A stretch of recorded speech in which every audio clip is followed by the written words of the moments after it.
Olá a todos, bem-vindos a mais um episódio do Projeto Os 230. Desta vez estamos com a deputada Isabel Mendes Lopes, líder parlamentar do Grupo Parlamentar do LIVRE e eleita pelo Círculo Eleitoral de Lisboa. Isabel, muito obrigado por ter aceitado. Obrigada, Bernardo. Então, a primeira pergunta refere-se aos seus estudos, que estudou Engenharia Civil no Técnico e especializou-se em transportes, onde inclusive chegou a escrever textos de apoio à disciplina de Gestão de Tráfego Rodoviário.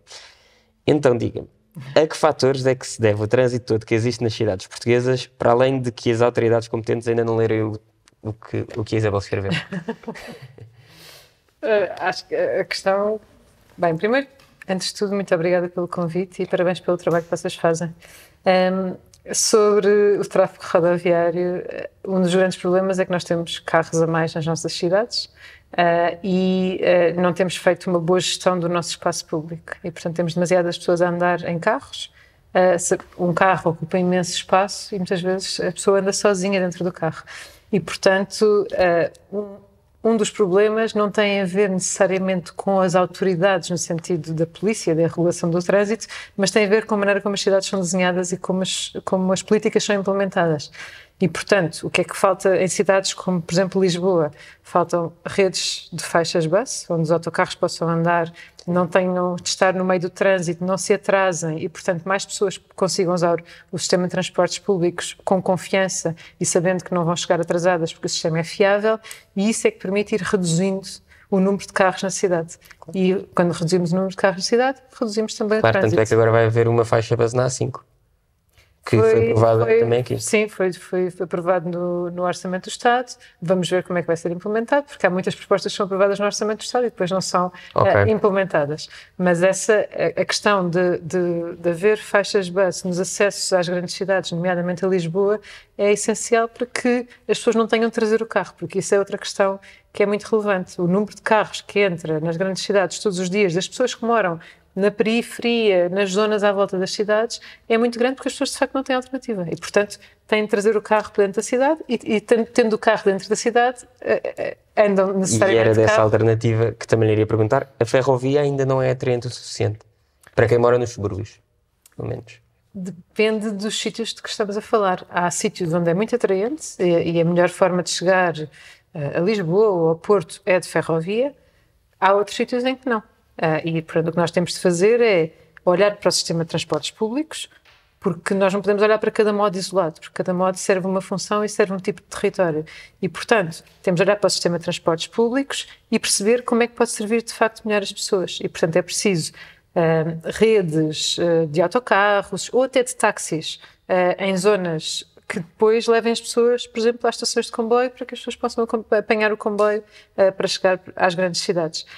Mas para isto é preciso olhar de forma integrada e por isso é que nós também temos insistimos na criação do Passo Ferroviário Nacional, porque é uma forma de descer o custo de aceder à ferrovia e de reduzir tanto o custo também que a mobilidade tem nas famílias, mas para nós é um primeiro passo, porque o que nós consideramos que deve existir é um passo de mobilidade nacional que dê acesso a todos os modos de transporte, porque às tantas é indiferente para uma pessoa qual é o modo de transporte público que utiliza para chegar a um determinado sítio. O que é importante é que todo o sistema funcione bem. E para isso é preciso também que os espaços deem acesso a todos os modos de transporte. E é essa a visão que nós temos. Tenho mais uma pergunta em relação a isto, que foi, eu sei que a Isabel também trabalhou com os projetos relacionados com a terceira travessia sobre o Tejo.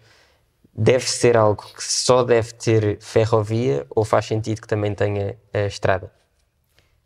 Essa é uma boa pergunta. A minha opinião pessoal é que construir uma ponte, que é uma infraestrutura que vai durar várias 100 anos, centenas de anos, e limitar o seu uso à partida é algo que nós não devemos fazer. Okay. Porque nós não devemos condicionar uma infraestrutura destas à nossa visão atual da mobilidade. E, portanto, o que eu acho que deve acontecer é uma ponte que é essencial para a mobilidade da área metropolitana de Lisboa, como é a terceira travessia do Tejo, que liga o Barreiro a Lisboa, porque, na verdade, o Barreiro faz parte da área metropolitana, mas está longíssimo de Lisboa. E, portanto, é muito importante aproximar as duas margens, portanto, a terceira travessia do Tejo é fulcral para a mobilidade da área metropolitana de Lisboa, mas também do país, porque vai permitir reduzir muito os tempos de viagem de comboio entre o sul e o norte do país, mas também é muito importante preparar a ponte para tráfego rodoviário, tráfego de autocarros, faixas bus, por exemplo, ciclovias. É importante pensar. Agora, o que temos também de pensar e de olhar de forma integrada para toda a área metropolitana de Lisboa e garantir que criamos as condições para que as pessoas não tenham de vir de carro para Lisboa, seja do Barreiro, seja da Almada, seja de Sintra, seja da Amadora, seja de Loures. Isso é que é essencial. E, portanto, na minha opinião pessoal, é que a ponte não deve, à partida, limitar o tipo de tráfego que tem, deve ser dimensionada também para tráfego rodoviário, porque nós conseguimos encontrar soluções de sistema que permitam melhorar o tráfego e não limitando a ponte. Agora, uma perspectiva mais pessoal, disse-me há bocado em off que faz parte dos quadros da infraestruturas de Portugal. Em que momento é que apareceu a política na sua vida e particularmente o LIVRE? Deixa-me só complementar a resposta há bocadinho.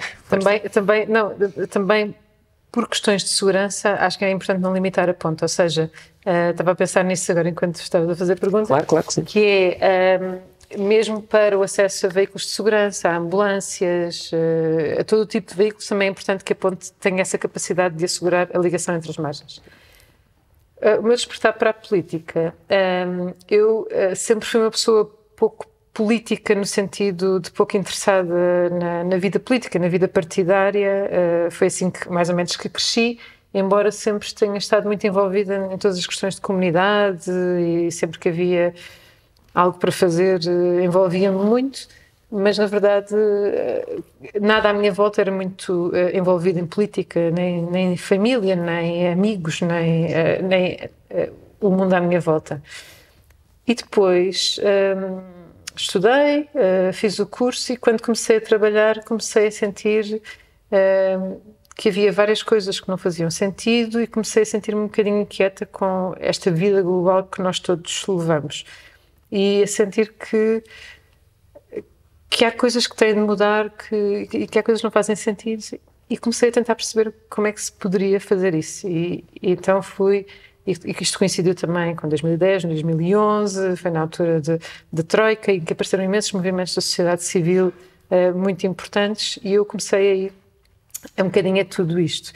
E no meio de tudo isto fui também àquilo que foi a gênese do LIVRE, sem conhecer ninguém, não conhecia ninguém, mas revi-me muito nos valores, não só de esquerda, da ecologia, da questão da liberdade e da importância de ser libertário e de olhar para a liberdade como algo que é partilhado e eu só livre quando tu és livre, mas também a questão que era muito importante nessa altura, estamos a falar de 2013, 2014, da convergência e da importância da esquerda trabalhar em conjunto.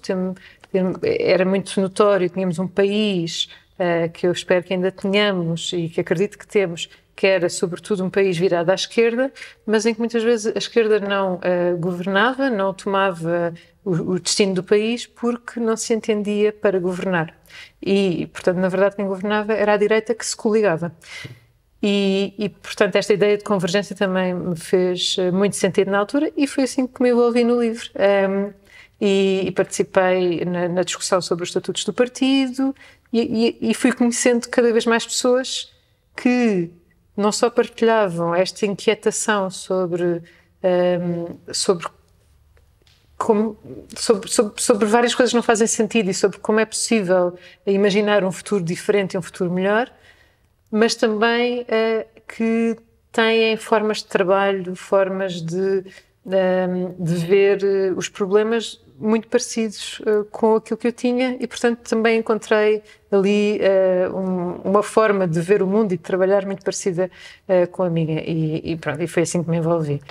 E depois, no final de 2015, fui para o grupo de contacto do LIVRE, portanto fui eleita enquanto membro do grupo de contacto e desde então tenho estado envolvida diariamente nos destinos deste partido. E referiu que era importante haver ligação entre a esquerda, haver contacto. Como é que vê o período da Geringonça? A Geringonça foi um período que nós consideramos foi um período muito feliz para o país. Aliás, teria sido mais se tivesse o LIVRE no Parlamento. Sim, é claro que o LIVRE faz sempre muita falta e para nós foi muito frustrante em 2015 não termos sido eleitos. Mas a verdade é que o caminho fez e a convergência notou-se que era precisa e isso foi muito claro nos tempos da Geringonça. Apesar de tudo, consideramos que a Geringonça podia ter sido muito mais bem aproveitada para se ir mais além e temos pena que isso não tenha acontecido e, sobretudo, temos muita pena que estes anos de maioria absoluta do Partido Socialista, primeiro tenha sido maioria absoluta, porque consideramos que o ideal teria sido uma maioria de esquerda plural, com maior participação também dos partidos de esquerda, nomeadamente do LIVRE, mas para ir então mais além, para as pessoas sentirem que de facto que há um caminho, que há um rumo e que se está a resolver os problemas que tantas pessoas enfrentam no dia-a-dia. Ora, a Isabel representa o seu partido na Assembleia Municipal de Lisboa, que recentemente, onde recentemente se nota que existe uma vontade de se fazer um referendo sobre o alojamento local. Faz sentido aprovar o referendo? Faz sentido a democracia com o voto de todos os cidadãos especificamente sobre este assunto? O alojamento local é um problema na cidade de Lisboa, especificamente em algumas zonas particulares da cidade de Lisboa. Temos zonas onde há 70% das casas que são alocadas ao alojamento local e, portanto, nós temos mesmo de resolver este problema às tantas de uniformização daquilo que é a cidade. E uma cidade que seja verdadeiramente saudável é uma cidade onde vários usos são conjugados e onde temos habitações para os vários tipos de rendimentos das pessoas, onde temos comércio, onde temos alojamento local, onde temos hotéis, mas tudo de uma forma equilibrada e é isso que não está a acontecer. Quando temos ruas inteiras, onde há uma ou duas casas onde moram de facto pessoas, na verdade não estamos numa cidade, estamos num cenário onde onde os turistas vão dormir. E isso é altamente preocupante por inúmeras razões e também é um dos fatores que é muito relevante na questão do problema do acesso à habitação. A habitação é um direito básico, é daqueles direitos que nós todos devíamos estar completamente empenhados em assegurar a todas as pessoas uma habitação digna e não só uma habitação digna, e quando falamos de habitação não é só a casa, as paredes que nos envolvem, é tudo o resto que nos envolve. E, portanto, uma habitação digna é também uma habitação perto do sítio onde nós trabalhamos, uma habitação perto da escola dos nossos filhos, uma habitação perto dos nossos amigos, dos vizinhos com quem crescemos. Todos temos direito a uma habitação digna. E, portanto, é preciso combater todas as causas que levam a que os preços das casas estejam a aumentar de forma completamente incomportável para a maior parte das pessoas que vivem em Portugal. E a questão do alojamento local é uma delas. Não é a única de todo, há várias causas, mas o alojamento local é uma delas e, sobretudo, esta concentração de alojamento local que torna zonas inteiras pouco habitadas. O referendo local é um instrumento muito interessante para as pessoas mostrarem também a sua vontade e a vontade de discutir os assuntos. E este referendo local que foi lançado, veio da iniciativa popular, houve uma recolha grande de assinaturas e, portanto, é um processo de saudar e que nós acompanhamos. Se há esta vontade de fazer um referendo local, se tantas pessoas se envolveram na concretização deste referendo e houve este empenho tão grande e tantas pessoas assinaram, este é um instrumento que nós temos na lei, portanto, deve ser cumprido. E falou de habitação digna e é verdade, felizmente podemos nos contentar com que podemos ver que a habitação digna pronto, é toda a gente ter uma casa ter boas condições, mas neste momento, dado que há muita gente que, por exemplo, não aceitaria viver num quarto andar sem elevador, ou em sítios com ruas muito estreitas, como é o caso da Alfama, do Castelo, sítios onde provavelmente se tivesse de estacionar o carro iria ser muito difícil e teria de estar muito longe de casa porque as ruas são muito estreitas. Isso está incluído na imagem das pessoas de 2024 daquilo que é uma habitação digna? Porque neste momento as necessidades das pessoas também mudaram. Nós somos todos diferentes uns dos outros e, portanto, não há as necessidades das pessoas, há as necessidades de cada pessoa. E há pessoas que, de facto, não podem morar num quarto andar sem elevador, há pessoas que têm de conseguir estacionar o carro à porta porque não têm outra forma de se movimentar, porque têm alguma dificuldade em se movimentar e, portanto, precisam, no fundo, de ser levadas à porta de sua casa de carro. Há pessoas que não têm a capacidade de subir ou descer ruas muito íngremes. E, portanto, mas o que vale é que nós temos cidades que também dão resposta às várias necessidades das pessoas. O que nós não podemos aceitar é que haja partes da cidade que sejam exclusivamente para quem pode pagar e ser uma questão de dinheiro que define quem é que pode morar ou não num sítio. Porque lá está, porque uma cidade saudável é uma cidade onde pessoas de todo o tipo de rendimentos têm a possibilidade de morar no mesmo sítio. Porque essa diversidade é o que faz a riqueza da cidade. E é uma questão essencial para conseguirmos ter cidades e sociedades mais coesas, é termos toda a diversidade possível dentro das nossas cidades. E, portanto, as cidades também elas são diversas e também elas dão resposta às necessidades das várias pessoas. Passando para outro tema, o LIVRE propôs para o Orçamento de Estado de 2025 a atribuição de verba para o Europride 2025, é um evento internacional que se vai realizar em Lisboa.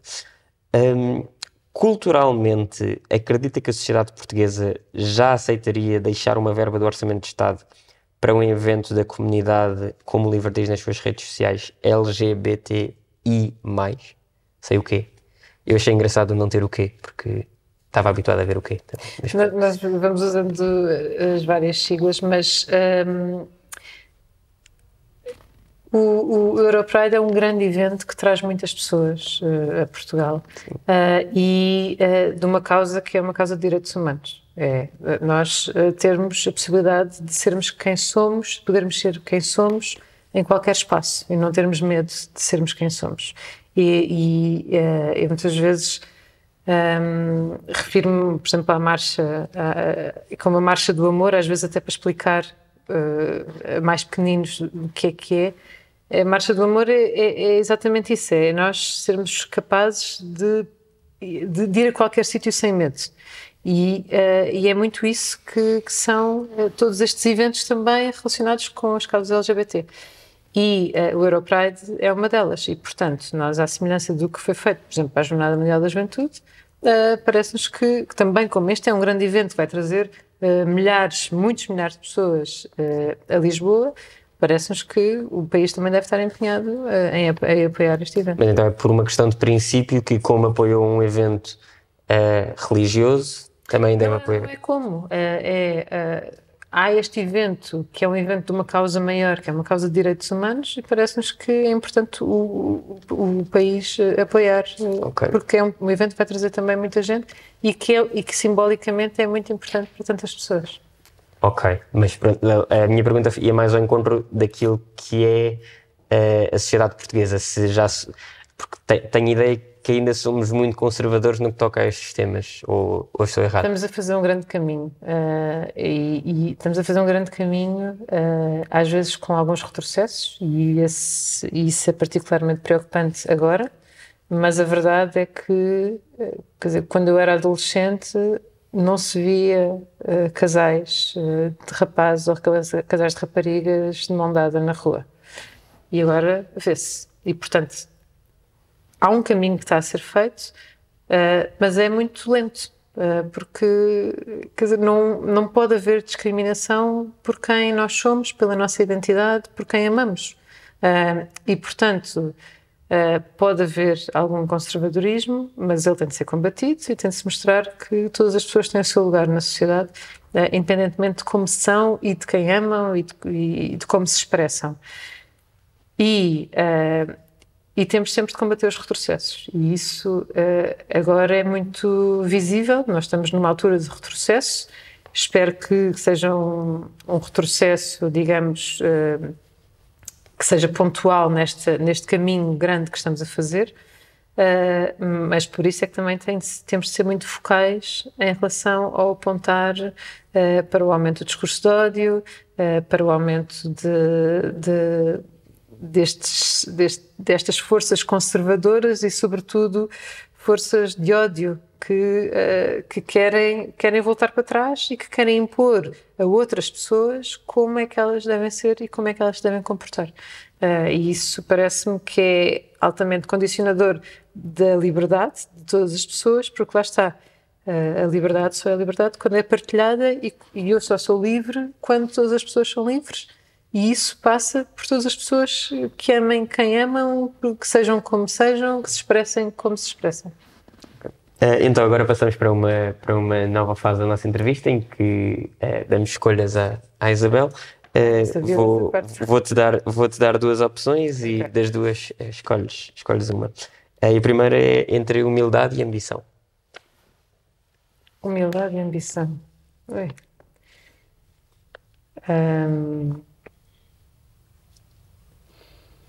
Eu escolho ambição.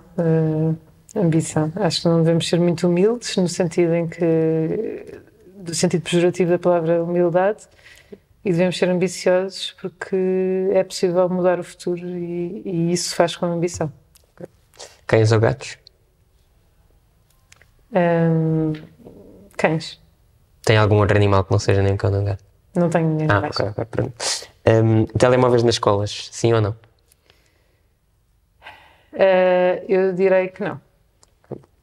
Ponto 25 de Abril ou ponto Vasco da Gama? Professor Travessia do Tejo. Excelente resposta. Campo ou cidade? Não são antagónicos e é possível ter muito mais campo na cidade. Luís Montenegro ou Carlos Moedas? Nenhum. Acho que nem Lisboa nem o país estão entregues a quem de facto poderia fazer a diferença. Novo aeroporto ou alta velocidade? Também não são antagónicos. Não dá para optar. A alta velocidade é essencial para servir o novo aeroporto. E a alta velocidade é essencial também para reduzir o número de voos domésticos dentro da Península Ibérica e, portanto, também vai facilitar o trabalho do novo aeroporto. Essa de Queiroz ou José Saramago? José Saramago. Europa ou Estados Unidos? Bem, vou dizer Europa, porque eu nunca fui aos Estados Unidos. Ok. E pronto, a Europa. É uma das viagens de sonho? Ou tem outros sítios onde ainda quer ir antes? Neste momento não tenho assim grandes viagens de sonho, na verdade. Mas gostava de ir aos Estados Unidos, sim. Ok. 230 ou 180? Então agora tenho que dizer 230, não é? Pelo projeto? Não se preocupe. Temos muitas respostas. É convidada para falar numa escola e pedem-te para sugerir uma pessoa de outro partido para ir contigo. Quem é que escolhes? Quem é que eu escolheria? Há várias opções. Então, vou dizer, se calhar Marisa Matias. Ok. Falar sobre a Europa. Para falar sobre a Europa? Sim, sei lá. É que já que são pontos em que os dois partidos pensam de maneira diferente. Ou pensarias mais em coisas que pensam da mesma maneira? Há muitos pontos em comum, há muitas causas em comum. Marisa Matias tem também feito um trabalho importante e foi uma candidata a...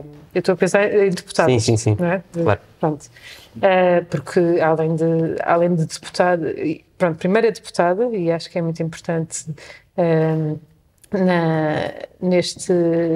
neste tempo em que, na verdade, só temos um terço de deputadas nesta Assembleia da República, e, portanto, é muito importante mostrar as deputadas e o trabalho que fazem. E a Marisa Matias também foi candidata à presidência da República e, portanto, parece-me uma boa companhia também para levar uma escola. Ok. E passamos agora à última fase da nossa entrevista, em que eu direi palavras soltas e dizes-me a primeira palavra que te vier à cabeça. Ok. Pronto. Ferrovia. Ambiente. Europa. Viagem. Francisco Paupério. Camarada. Catolicismo. Catequese. Okay. Avenida Almirante Reis. Espera aí, tenho a palavra desta língua. Possibilidades. Okay. Melanchon. França. Okay. Elevador social. Não gosto da expressão. Porquê? Porque